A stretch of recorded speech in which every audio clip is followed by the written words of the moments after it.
Yo, what's happening, people? Back again for another stream. Smash that like button, subscribe to my channel. Hey, Gav goes in. So, Vinicius Jr. For me, obviously in the title, should he now be regarded as the best player in the world? I think over the last few seasons, I think he's clearly been that. I think since the likes of Messi, Neymar,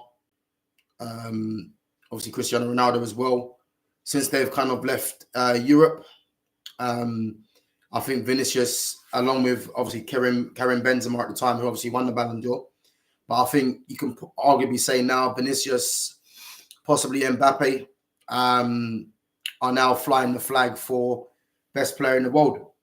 And I think right now, I think Vinicius is the outright favourite for me.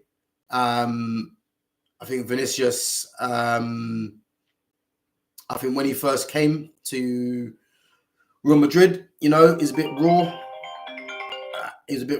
And also there was talk of him,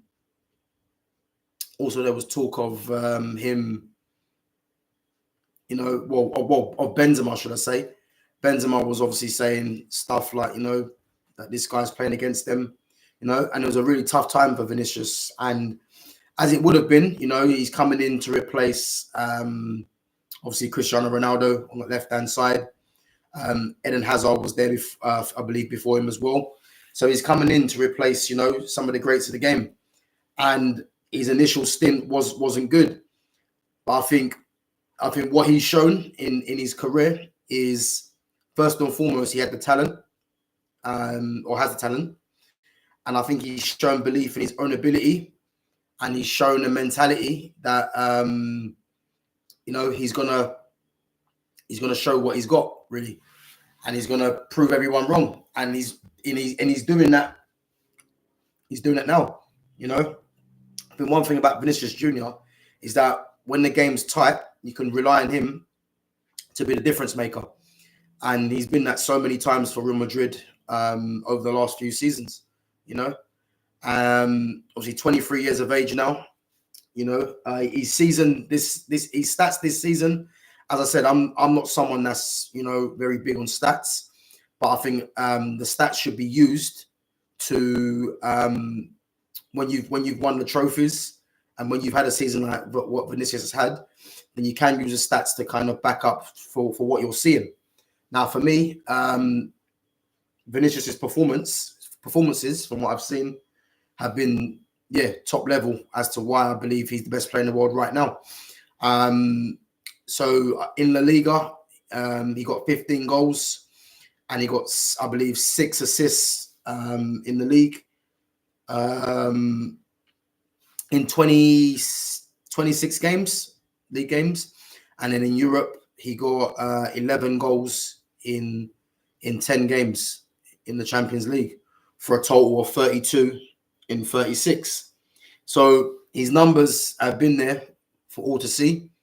And his performances this season have shown why, for me, he should be winning the Ballon d'Or this season without doubt. Obviously, there's other players in the running, but I think he's the outright favourite. And I think what it is as well, the goal that he did score, which to me, I don't believe, because you scored a goal, that should cement your place as winning the Ballon d'Or. But because I think in the second half, he was a threat anyway against Borussia Dortmund in that final. But I think his goal now surely seals his Ballon d'Or trophy. Obviously, there's talks of Bellingham being in contention with him. For me, I won't even have Bellingham in the top 5, if I'm honest. So, and he's only in the top 5 for numbers, not for performances. So for me, he's the outright favourite, Vinny. And I think now that Mbappe's come in, it's going to be very interesting to see now, because I believe Mbappe will be playing through the middle. Obviously, there's reports now he's got the number 9 shirt, taking it from Benzema. But I'm just interested to see how this is going to work, because for me, I don't see them playing with 2 split strikers. especially with Mbappe.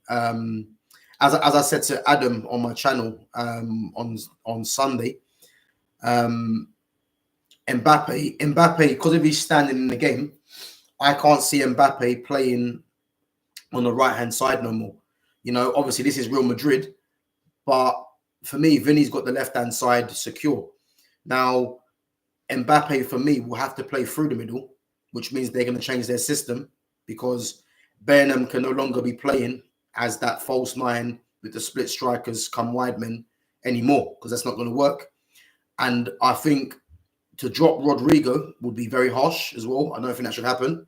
And I don't believe it will happen. But the problem is that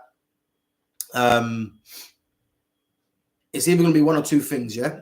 And I believe they're going to play Mbappe, Rodrigo, and Vinicius Jr. in the same team.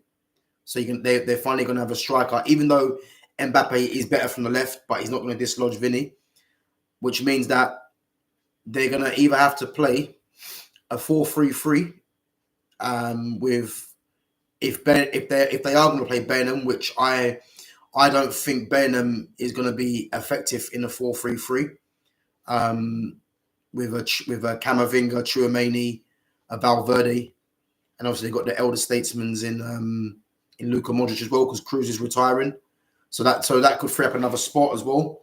Brahim Diaz, Arda Güler, the young ones as well. But yeah, it's going to be interesting to see because Burnham won't be playing that 10 position, I don't think, now that Mbappe's in there.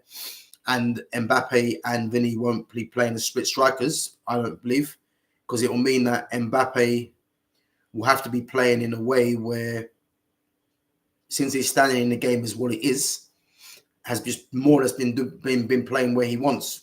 For PSG, it's a case of him just getting on the ball, playing from the left, wherever. And the same for France now, on that left-hand side, just picking up the ball. Whereas at Real Madrid, it's going to be slightly different in that role, you know. But yeah, I think it's going to be interesting. But for sure, Vinny, for me now, is showing why he's the best player in the world. And I believe next season, Mbappe, as I said before, because of his standing in the game, he's going to want to be trying to overtake that, really, you know, to show that he is the guy. And it could be to a detriment to Real Madrid, you know. I think if you look at the front three, it's obvious that it looks like Rodrigo could be the fall guy, which I think would be a massive mistake because Rodrigo's arguably one of their best players. It's just that I think his PR and his standing in the game isn't as high as the likes of Vinicius Jr. And Mbappe in that front line.